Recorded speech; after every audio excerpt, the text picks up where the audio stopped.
ಜಾತಿ ಧರ್ಮ ಮತ ಎಲ್ಲವನ್ನ ಬದಿಗಿಟ್ಟ ಲಕ್ಷಗಂಟ್ಲೆ ರೊಟ್ಟಿಯನ್ನು ಸಂಗ್ರಹಿಸಿ ಟನ್ಗಂಟ್ಲೆ ಆಹಾರ ಪದಾರ್ಥಗಳನ್ನು ಅಡುಗೆ ಮಾಡಿ ನಿಸ್ವಾರ್ಥ ಸೇವೆಯಿಂದ ಜಾತ್ರೆಗೆ ಬರುವ ಲಕ್ಷಾಂತರ ಭಕ್ತರಿಗೆ ಉಣಬಡಿಸುವ ದಕ್ಷಿಣ ಭಾರತದ ಕುಂಭಮೇಳೆ ಎಂದೇ ಪ್ರಖ್ಯಾತವಾಗಿರುವ ಕೊಪ್ಪಳದ ಗವಿಸಿದ್ದೇಶ್ವರ ಜಾತ್ರೆಯ ಸಂಕ್ಷಿಪ್ತ ವಿವರಣೆ ತಿಳಿದುಕೊಳ್ಬೇಕಂತೇಳಿ ಇವತ್ತಿನ ಈ ಅಲೆಮಾರಿ ಪಯಣ ಕೊಪ್ಪಳಕ್ಕೆ ಬಂದಿತ್ತು.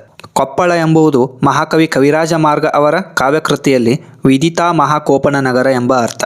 ಶಿವನಿಗೆ ಅರ್ಪಿತವಾದ ಗವಿಸಿದ್ದೇಶ್ವರ ದೇವಾಲಯ ಜಿಲ್ಲೆಯಲ್ಲಿ ಒಂದು ಮಹತ್ವದ ಧಾರ್ಮಿಕ ಮತ್ತು ಸಾಂಸ್ಕೃತಿಕ ತಾಣವಾಗಿದೆ.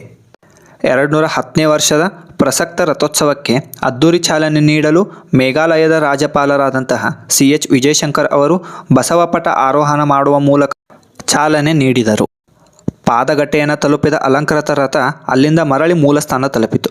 ಬಾಳೆಹಣ್ಣಿನ ಬದಲು ಉತ್ತತ್ತಿಯನ್ನು ಎಸೆದ ಭಕ್ತರು ಅದ್ದೂರಿ ರಥೋತ್ಸವಕ್ಕೆ ಸಹಕರಿಸಿದರು. ಆಹಾರ ಪದಾರ್ಥ ಬಗ್ಗೆ ಹೇಳೋದಾದ್ರೆ 30 ಲಕ್ಷ ರೊಟ್ಟಿ, 20 ಲಕ್ಷ ಮೈಸೂರು ಪಾಕ, ಹಲವು ಟನ್ ತರಕಾರಿಗಳು, ಸಾವಿರಾರು ಲೀಟರ್ ಸಾಂಬಾರು ಮತ್ತು 10 ಲಕ್ಷಕ್ಕಿಂತ ಅಧಿಕ ಜನರಿಗೆ ಒಂದು ತುತ್ತು ಕಡಿಮೆ ಬೀಳಿದ ಹಾಗೆ ತಯಾರಿಸುವ ಅನ್ನ.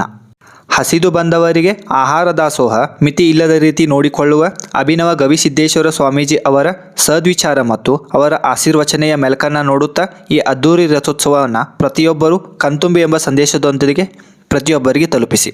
ವಿಡಿಯೋ ಇಷ್ಟ ಆದರೆ ಶೇರ್ ಮಾಡಿ, ಕಮೆಂಟ್ ಮಾಡಿ, ಫಾಲೋ ಮಾಡಿ. Thank you.